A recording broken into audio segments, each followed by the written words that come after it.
This is a Rides and Drives test drive of the 2021 Chrysler Pacifica Pinnacle all-wheel drive.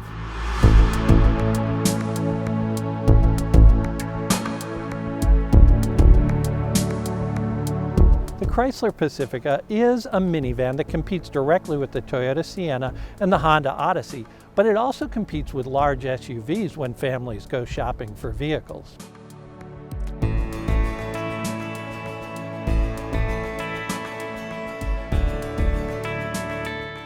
Chrysler has really dominated the minivan category since they invented it back in 1983. They've sold over 15 million of these things globally, and they continue to outsell Toyota and Honda even today with the Pacifica.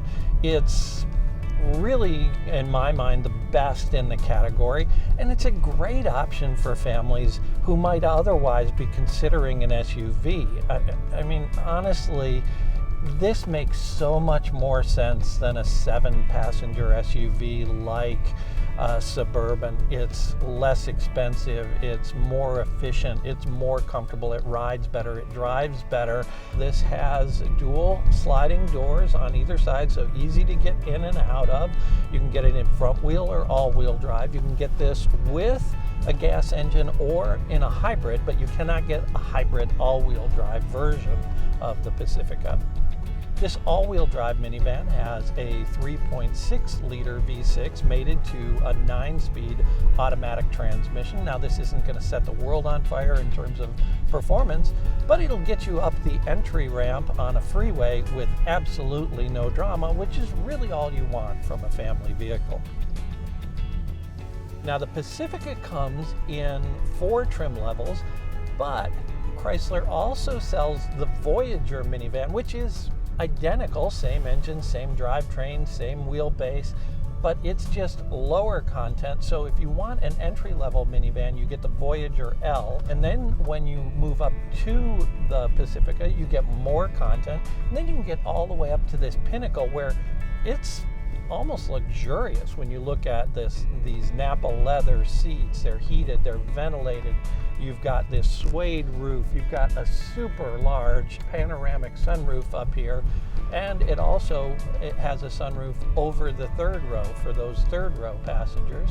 You've got USB ports in every row so everybody can plug in. The Uconnect 5 system with its 10.1-inch touchscreen is really good and easy to use. This has CarPlay, Android Auto, Alexa integration, so all of that tech stuff that you want in a family vehicle is here. And this one also includes the rear seat media kit, so your second row passengers have access to movies, they can play games on the tablets, on the seat backs, all kinds of good stuff there. For 2021, there are a lot of new things on the Pacifica. They've redone the front end. You've got LED lighting all around. In this Pinnacle trim level, you also have some special colors available, special wheels that go with it. It's really the full package. And if you want a minivan, this is the ultimate minivan. And it's probably, the way it's set up, a really great touring vehicle. If you and a couple of friends wanted to take a long weekend trip, this would be a great vehicle to do it in.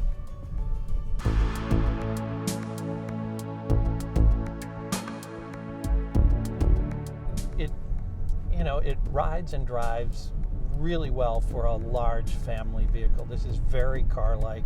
It's quiet. It feels very solid. The engine has plenty of power. And yeah, you're not going to take it out on a racetrack or anything. And they aren't putting a Hellcat in this thing anytime soon, as much as people are screaming about it. But it does drive well. It has plenty of pep to get you going. And it's just really good at what it does.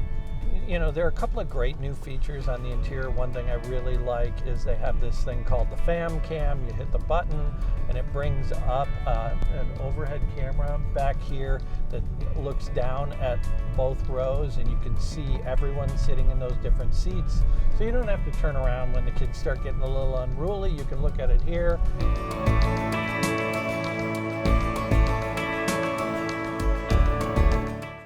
I'm a little disappointed in some of the fit and finish. You can kind of hear this.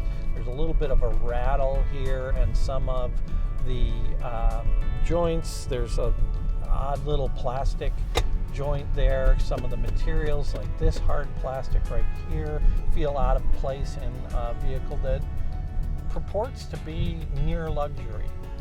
The other thing I don't like, and this is specifically a winter thing, you do have these heated steering wheel, heated seats, but getting to the buttons is a little difficult. I would prefer a hard button on the steering wheel or on the center console. Here you have to go into the touch screen and open it up and then hit them on the screen, and sometimes that doesn't work as well as a hard button would for something that you use every day when you start this car.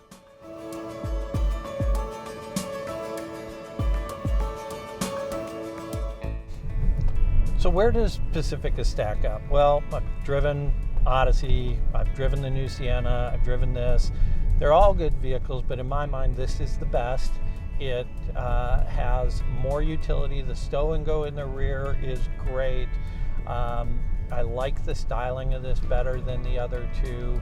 The powertrain is both proven and reasonably efficient, and pricing on it is pretty good. The fact that you can start in one of these for under $30,000 with a lot of the safety equipment and other things, and you can go all the way up and get this really nicely loaded one for under $55,000.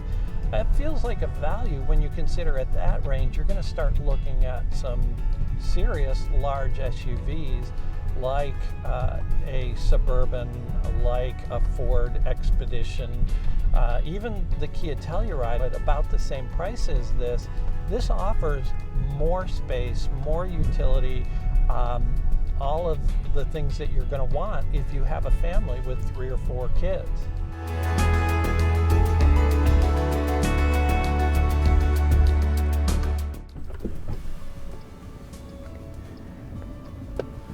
So that's the Chrysler Pacifica Pinnacle.